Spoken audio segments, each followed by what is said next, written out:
Bom dia, meus amados irmãos, boa tarde ou boa noite, dependendo do horário aí que você esteja ouvindo essa mensagem. Eu gostaria que você abrisse a sua Bíblia em Isaías, capítulo 53. Livro do profeta Isaías, capítulo 53. Nós faremos a leitura apenas dos 3 primeiros versículos, que nos dizem assim: Quem creu em nossa pregação? E a quem foi revelado o braço do Senhor? Porque foi subindo como renovo perante ele, e como raiz de uma terra seca. Não tinha aparência nem formosura. Olhámo-lo, mas nenhuma beleza havia que nos agradasse. Era desprezado e o mais rejeitado entre os homens, homem de dores e que sabe o que é padecer. E como um de quem os homens escondem o rosto era desprezado, e dele não fizemos caso. Meus irmãos, Isaías, como já meditamos ontem, ele escreveu num período em que o povo estava sendo duramente advertido por Deus por causa do seu distanciamento da aliança, por causa da sua desobediência. Era um povo que estava sendo ameaçado por Deus dos seus por causa dos seus castigos, né? E nesse momento, então, desde o capítulo 49, ele passa a enfatizar muito a respeito da vinda do Messias, do Filho prometido. Aqui no capítulo 53 é o clímax dessa profecia a respeito do Messias, do servo do Senhor que viria para resgatar o seu povo e que traria a restauração do seu povo também. Então, eu gostaria de continuar a meditação. Aqui ontem nós fizemos do versículo 13 a 15 do capítulo 52 e hoje então continuaremos nesse capítulo 53, versículo 1 até o terceiro, na meditação de hoje. Vejam que gostaria de tirar apenas alguns ensinos. O versículo 1 até o terceiro nos falam de uma pregação que é rejeitada. Quem creu em nossa pregação? E a quem foi revelado o braço do Senhor? Veja, irmãos, que é interessante nós vermos que, muito embora nós estejamos pregando sobre a salvação, sobre o reino dos céus, sobre o lugar maravilhoso que Deus tem preparado para nós, sobre a libertação dos nossos pecados, sobre a santificação da nossa vida, sobre toda a justificação que nós temos em Cristo, essa pregação maravilhosa da graça de Deus derramada sobre nós, ela é muito rejeitada ou ignorada pelas pessoas. E isso não é dos tempos de hoje. Quando nós olhamos a época dos profetas, como mencionei agora há pouco, profetas como Isaías, Jeremias, Ezequiel, Jonas, ou tantos outros, eles foram muito rejeitados as suas mensagens de exortação a de Deus. Eles foram muitas vezes não apenas rejeitados, mas também perseguidos por causa da mensagem que traziam a respeito do Senhor. Eram ignorados. Deus mesmo falou a Ezequiel que estava chamando a pregar para um povo que não o iria ouvir, que tinha o coração endurecido, que tinha a fronte endurecida e que não ouviriam as suas mensagens. É uma mensagem maravilhosa da graça de Deus, de um Deus que ama o seu povo, de um Deus que move os céus e a terra para trazer salvação, mas que os homens rejeitam e ignoram essa mensagem. Não creem na mensagem do Senhor. O próprio Senhor Jesus, ele foi rejeitado pelos líderes, pelas autoridades judaicas. Ele foi rejeitado pelos homens da sua época. Quando, por exemplo, nós abrimos o Evangelho de João, lá no capítulo 12, versículo 37 e 38, nos diz assim: E embora tivesse feito tantos sinais na sua presença, não creram nele, para se cumprir a palavra do profeta Isaías, que diz: Senhor, quem creu em nossa pregação? E a quem foi revelado o braço do Senhor? Jesus fez tantos sinais, curas, milagres, multiplicação de pães e peixes. Demonstrou a sua glória entre os homens e ainda assim muitos não creram nele. E o próprio Senhor Jesus falou que isso acontecia porque não eram das suas ovelhas. Paulo, na sua segunda carta aos Coríntios, no capítulo 4, versículo 3 e versículo 4, ele explica o porquê isso acontece. Ele diz: Mas se o nosso evangelho ainda está encoberto, é para os que se perdem que está encoberto, nos quais o Deus deste século cegou o entendimento dos incrédulos, para que não lhes resplandeça a luz do Evangelho da glória de Cristo, o qual é a imagem de Deus.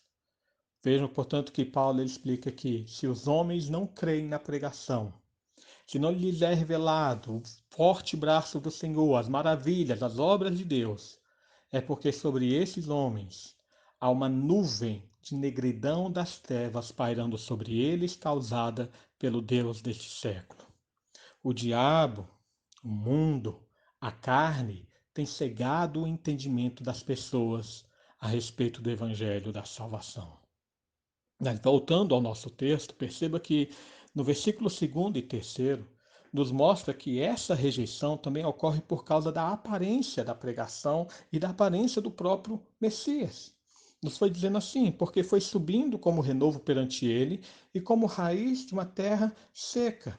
Aqui o profeta ele usa de uma imagem, né, de uma raiz seca no meio de um deserto que começa a brotar uma folha verde ali, a ter um broto, mas as pessoas não dão crédito para essa aparência. Não esperam que dali se frutifique nada, porque afinal a terra está seca, a terra em volta está morta e não se espera que dali frutifique e cresça, não se espera que dali não produza nada. Ele continua dizendo, homem de dores e que sabe o que é padecer, homem de quem os homens escondem o rosto, era desprezado e dele não fizemos caso. A origem de Jesus não ajudava, não havia aparência, não havia formosura. Quando nós olhamos, por exemplo, logo no início do ministério do Senhor Jesus, lá no Evangelho de João, capítulo 1, versículo 46, quando alguém chama então Natanael, ele pergunta: de Nazaré pode sair alguma coisa boa? Ou seja, esse Jesus não tem origem. Não há nada que faça com que a sua aparência possa produzir perspectivas boas ou otimistas a respeito dele.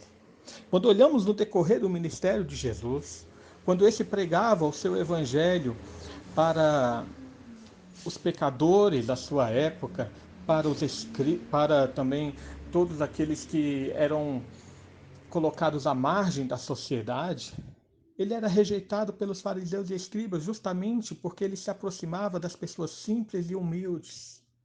A simplicidade de Jesus não ajudava também na sua pregação, na perspectiva daqueles fariseus e escribas e dos líderes judaicos. A pregação sempre foi rejeitada. Entretanto, e aqui está o segundo ensino que eu gostaria de deixar para hoje, é que, embora essa pregação fosse rejeitada, ela também foi recebida. Vejo que, para algumas pessoas, essa mensagem que é ignorada e rejeitada, para outras pessoas, ela é alegremente recebida. Aqueles a quais Deus preparou o coração, eles recebem essa mensagem com toda alegria. Por isso, lá em Mateus capítulo 11, versículo 25, nos fala que Jesus então exclamou um louvor ao Deus Pai, dizendo: graças te dou ao Pai, Senhor do céu e da terra, porque ocultastes estas coisas aos sábios instruídos e as revelastes aos pequeninos. A obra de tirar essa negridão das trevas dos olhos dos homens, a obra de tirar o véu que esconde o véu da revelação que esconde dos olhos daqueles que ignoram a mensagem, é uma obra de Deus.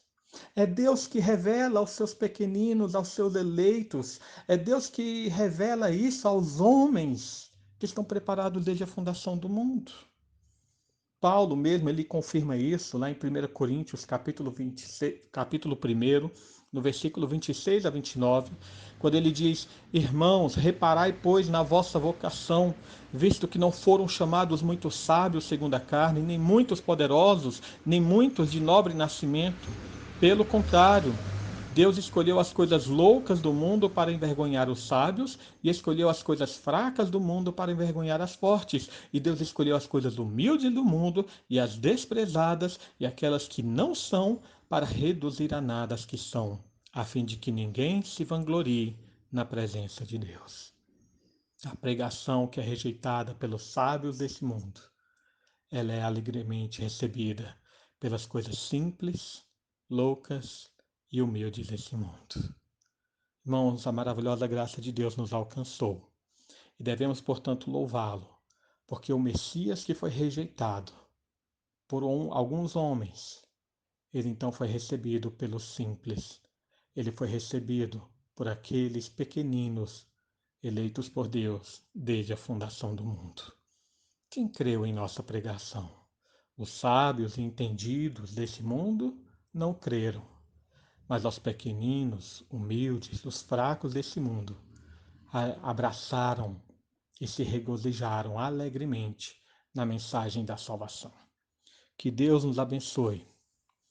Abençoe o nosso coração, fortificando a nossa fé, e que derrame sobre nós cada vez mais a sua graça. Oremos. Pai amado, mais uma vez nós exaltamos o teu nome, pela tua graça que nos alcançou, pelo teu poder que se realizou em nós, pela tua maravilhosa obra que abriu os nossos olhos e abriu os nossos ouvidos para entendermos e vermos a tua glória. Vivifica, portanto, o nosso coração, para abraçarmos e recebermos de todo o coração a tua palavra. Vivifica-nos na obra do Senhor Jesus Cristo. Amém.